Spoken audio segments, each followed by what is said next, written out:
सबसे पहले संजीव, मैं आपकी तरफ ही रुक करना चाहूंगा क्योंकि नतीजे सामने आ गए हैं। प्रचंड बहुमत मिला है कांग्रेस को, लेकिन एक सवाल, सस्पेंस अभी भी बना हुआ है कि कर्नाटक का अगला मुख्यमंत्री कौन होगा। क्या जानकारी मिल पा रही है? डीके शिव कुमार या सिद्धारमैया पे मोहर लगेगी? और मैं इस वक्त मैसूर में नहीं, बेंगलुरु में हूँ, बंगलुरु में। और मेरे पीछे ये विधानसभा है, देखिए इसी विधानसभा के लिए लड़ाई हुई है। 224 सीटों वाली विधानसभा यहाँ किसे कहते हैं, विधानसभा की लड़ाई ख़त्म हो गई है। और अब जो सामने है वो है कि इन 224 सीटों में से 136 सीटों पर भारतीय जनता पार्टी कांग्रेस काबिज है और एक उसे इंडिपेंडेंट का भी समर्थन हासिल है। यानी कि जितनी उम्मीद की जा रही थी उससे ज़्यादा कांग्रेस को बहुमत मिला है और भारतीय जनता पार्टी को बड़ा झटका मिला है।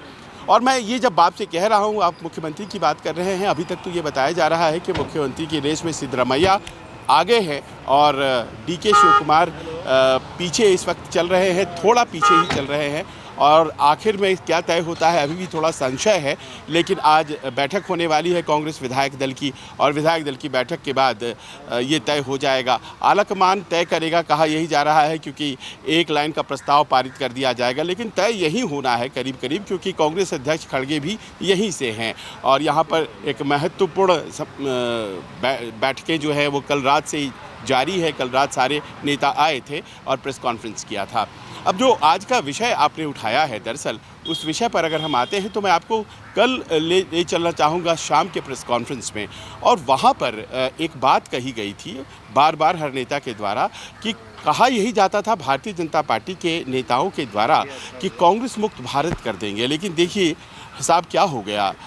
ये जो पूरा नतीजा है इसने दक्षिण को बीजेपी से मुक्त कर दिया है और दक्षिण भारत बीजेपी से मुक्त हो गया। 5 राज्य हैं, लोकसभा की 130 सीटें हैं और ये 130 सीट जिसमें कि अभी फ़िलहाल 29 सीटें भारतीय जनता पार्टी के पास हैं। लेकिन उन सब पर क्या प्रश्न चिन्ह आ गया है, अब बहस इस बात पर है। और वैसे भी देखिए कि ये लॉस जो है वो किस हिसाब से ऑपोजिशन के 2024 के गुणागणित को मदद करता है।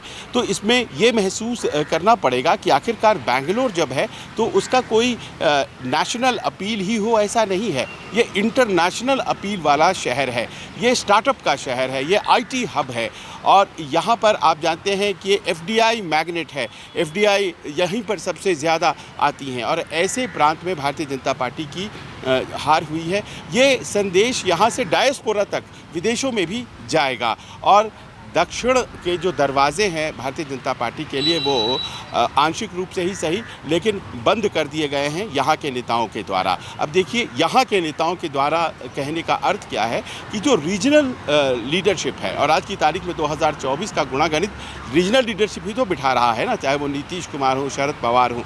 तो ये जो रीजनल लीडरशिप है दक्षिण में ये बहुत मजबूत है और भारतीय जनता पार्टी मोदी जी के चेहरे पर यकीन रखते हुए आगे बढ़ रही है। यहाँ पर देख लीजिए कैसे डीके शिव कुमार और सिद्धरमैया एक मजबूत नेता हैं। तेलंगाना बगल में केसीआर कितने मजबूत नेता कहे जाते हैं। आंध्र प्रदेश में जगन मोहन रेड्डी बहुत मजबूत नेता कहे जाते हैं।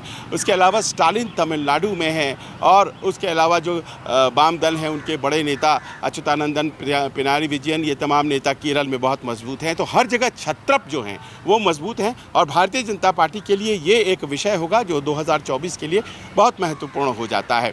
इसके अलावा ये भी कहा जा रहा है कि जो सबसे आधार होते हैं 2024 में भी जिस आधार पर चुनाव लड़ा जाएगा, मोदी मैजिक पर क्या उसमें कोई ग्रहण लग सकता है। अभी तक मानकर चला जाता था कि जी ऐसा नहीं हो सकता है, लेकिन वो इनविंसिबल नहीं है। इन चुनाव के नतीजों ने एक ये साबित किया है, बहस इस बात पर भी आ गई है। दूसरी बात कही जा रही थी कि लाभार्थियों की एक जाति हो गई है।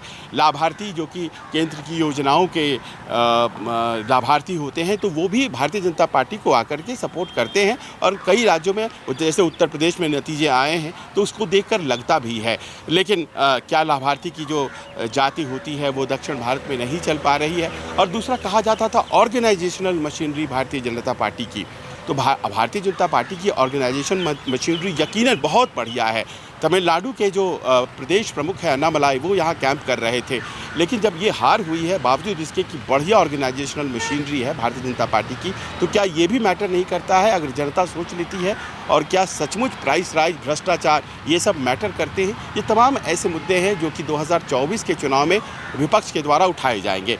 और आखिर में ये भी समझना महत्वपूर्ण है रवि कि देखिए, ये जो कोशिशें चल रही थी कि एक ऐसा गठबंधन बीजेपी के खिलाफ पूरे देश में तैयार किया जाए जिसमें सभी रीजनल नेताओं को जोड़ लिया जाए और कांग्रेस को भी जोड़ लिया जाए, तो इस तरह से हम भारतीय जनता पार्टी को फाइट दे पाएंगे। उस प्रयास को, उस मुहिम को क्या इससे बल मिलेगा? बहुत से लोगों का मानना है कि जी हाँ, इससे बल मिलेगा और ये मुहिम और ज़्यादा स्ट्रांग होगा। अगर हार हो जाती कर्नाटक में तो फिर झटका लगता उन तमाम रीजनल नेताओं के द्वारा किए जा रहे हैं प्रयासों को भी, और कांग्रेस खास तौर पर उसके लिए तो सबसे फायदे का ये नतीजा है, क्योंकि उन्हें ये लग रहा है कि अभी हम स्ट्रेट फाइट में कांग्रेस वर्सेस बीजेपी में बीजेपी को हराने की ताकत रखते हैं। ये केवल ममता बनर्जी अभी तक क्लेम कर रही थी या अरविंद केजरीवाल क्लेम कर रहे थे और कहा यही जाता था कि देखिए, राजस्थान की जीत तो बहुत 5 साल पहले हो गई, आप तो एक छोटे से राज्य हिमाचल में हरा पाए हैं।